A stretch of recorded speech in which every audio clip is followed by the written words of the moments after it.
کہتے ہیں کہ انسانی تاریخ میں 3 وجوہات کی وجہ سے لڑائیاں ہوتی ہیں: زر، زن، زمین۔ زر جو ہے مال و دولت کی وجہ سے لڑائی جھگڑے ہوتے رہتے ہیں، آپ کو پتہ ہے، یہ تاریخ ہے، انسانی تاریخ کی ہے۔ پھر جو ہے زمین، آپ کو پتہ ہے زمینوں کی وجہ سے کتنی لڑائیاں ہوتی ہیں، چھوٹی سی جگہ پر لڑائی جھگڑے ہو جاتے ہیں، ملکوں زمین پر لڑائی ہوتی ہے، آپ کو پتہ ہے۔ اور پھر جو ہے زن، زن جو ہے عورت کی وجہ سے بھی بہت سی لڑائی ہوتی ہے۔ انسانی تاریخ میں پہلا قتل ہی عورت کی وجہ سے ہوا، اور بہت سی وجوہات ہیں جہاں عورت کی وجہ سے قتل و غارت ہو جاتے ہیں۔ تو اب جو ہے اس میں ایک چھوٹی چیز شامل کر دی گئی ہے، زبان۔ اس کی وجہ سے بھی بہت لڑائی ہوتی ہیں۔ اگر آپ اپنی زبان کو کنٹرول کریں گے نا، یقین جانیے گا، زندگی میں اگر کامیاب بننا ہے نا تو اپنے زبان کو کنٹرول کریں۔ میں چھوٹا سا تھا، میں کزن کے گھر گیا تھا، تو چھوٹی سی کتاب پڑھی تھی ڈیل کریں گے کے نام سے۔ اس میں لکھا تھا کہ آپ جتنا لوگوں کی زیادہ سنو گے وہ آپ کو زیادہ اتنا ہی پسند کریں گے۔ ان کی پریشانیاں سنو، ان کی باتیں سنو، خود کم بولو تو کامیاب انسان ہو۔ معاذ بن جبل رضی اللہ عنہ وہ جا رہے تھے سفر پر، تو حضور صلی اللہ علیہ وسلم کے پاس آئے، یا رسول اللہ مجھے نصیحت کیجیے۔ تو حضور صلی اللہ علیہ وسلم نے فرمایا اس طرح، معاذ اس کی حفاظت کرو۔ حدیث کا مفہوم ہے تو معاذ بن جبل رضی اللہ عنہ نے پوچھا، یا رسول اللہ کیا اس کی وجہ سے بھی لوگ جہنم میں جائیں گے؟ تو حضور صلی اللہ علیہ وسلم نے فرمایا، مفہوم ہے حدیث کا، کہ معاذ تم پر تمہاری مار ہوئے، میں تو تمہیں بہت سمجھدار سمجھتا تھا۔ اس وقت یہ محاورہ ہوتا تھا کہ سب نادان کے لیے یہی محاورہ بتایا جاتا تھا کہ تم پر تمہاری مار ہوئے۔ یہی تو ہے جس کی وجہ سے لوگ اوندے منہ جہنم میں گرا دیے جائیں گے، پھینک دیے جائیں گے۔ تو اتنا اگر آپ نے کنٹرول کیا اپنے آپ کو، کامیاب بننا ہے تو زبان، خاموش رہو۔ کہتے ہیں کہ مجمع میں جب تک انسان خاموش رہتا ہے لوگ اس کو سمجھدار سمجھتے ہیں، اور جب وہ بول جاتا ہے تو پھر اس کا پتہ چلتا ہے کہ یہ سمجھدار انسان ہے آیا یا بیوقوف ہے۔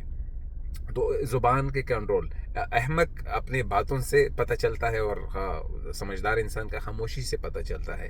کنٹرول ہو بھائی، یہ صرف زبان کے لیے نہیں ہے۔ آج کل سوشل میڈیا پہ ٹک ٹک ٹک ٹک کامنٹ کر رہا ہے، یہ بھی آپ اپنی زبان سے جو ہے وہ کر رہے ہیں۔ تو کہنے کا مقصد یہ تھا، ابھی ریسنٹلی نیوز آئی ہے خلیج نیوز میں، کہ اگر آپ نے ہماری ملک کی ریپوٹیشن خراب کیا، ایسا کوئی پوسٹ کیا یا کچھ بھی کیا جس سے ہماری جو حکومت ادارہ ہو یا کچھ بھی ہو، کسی انسان کا بھی ہو، یہاں تو انسان کی بھی بہت اہمیت ہے، آپ نے اس کی بے عزتی کر دی یا کچھ بھی کر دیا، تو آپ پر یہ حکومت کے لیے کچھ بھی آپ نے نقصان پہنچایا ہماری کنٹری کے بارے میں، 50 لاکھ جرمانہ ہے بھائی، اور جیل تو الگ سے ہے، ڈیپوٹیشن الگ سے ہے۔ تو بہت احتیاط کریں کچھ بھی لکھنے کے ٹائم، یو اے میں نا، اپنے ملک کے بارے میں بھی لکھتے وقت تھوڑا سمجھ بوجھ سے کام لیں، کہ میں آیا لکھ رہا ہوں، اس کی میں نے تحقیق کی ہے، اور تحقیق نہ ہو اور آپ نے کوئی بات شیئر کر دیا، اس کے بارے میں بھی آپ کو ایک حدیث شیئر کرتا ہوں۔ حدیث کا مفہوم ہے، حضور صلی اللہ علیہ وسلم کا فرمان ہے کہ جس نے ایک انسان کا جھوٹا ہونے کے لیے اتنا ہی کافی ہے کہ وہ ایک بات بغیر تحقیق کے آگے بڑھا دے۔ جھوٹا تو یہ کوئی تحقیق نہیں ہے، یہ بات شیئر کر دو، یہ کوئی تحقیق نہیں ہے، یہ بات شیئر کر دو، کوئی تحقیق نہیں ہے، وہ شیئر کر دو، دڑا دڑ تحقیق کر کے شیئر کرو، یہ بھی جو ہے تو اس میں آتا ہے۔ تو ٹھیک ہے نا بھائی، تو یہ ابھی ریسنٹلی جو شیئر ہوا ہے 50 لاکھ جرمانہ، جب تک ادا نہیں کرو گے جیل میں ہی سڑتے رہو گے، تو بہت احتیاط کرو، اور مجمع میں ملک کے بارے میں، کسی بھی ملک کے بارے میں یا کسی انسان کے بارے میں بھی بولتے وقت تھوڑا احتیاط کرو، تو زبان کی حفاظت، بہت کامیاب ہو جاؤ گے بھائی، لڑائی جھگڑوں سے بچو گے، بہت سے مسائل سے بچو گے۔ کہتے ہیں کہ جب تک تم نے ایک بات نہیں کہی ہوتی اس وقت وہ اس بات کے تم مالک ہو، جب اس بات کو تم نے منہ سے نکال دیا تو اب وہ بات تمہاری مالک ہو گئی، آیا وہ صحیح تھی غلط تھی، تو اس میں تم جو ہے اس وقت بولو جب تمہیں لگے کہ میں اب بولنے کی ضرورت ہے۔ پریکٹس کرو، اس کی پریکٹس کرو، کہ پریکٹس میکس مین پرفیکٹ، کہ یار خود سے بات کرو، خود سے،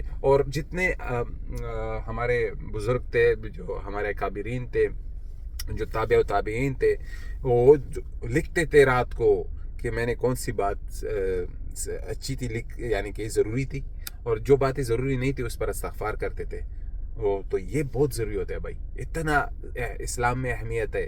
بغیر اسلحے کے روب و دبدبا ہے، اگر آپ یعنی کہ کوئی آپ نے وہ نہیں، اسلحہ نہیں ہے آپ کے پاس، بندوق نہیں، خاموش رہو گے، دبدبا رہے گا لوگوں پر کہ بھائی یہ انسان میں بھی خطرناک ہو سکتا ہے. خاموشی اختیار کرو, خاموشی اختیار کرو, خاموشی اختیار کرو. السلام علیکم.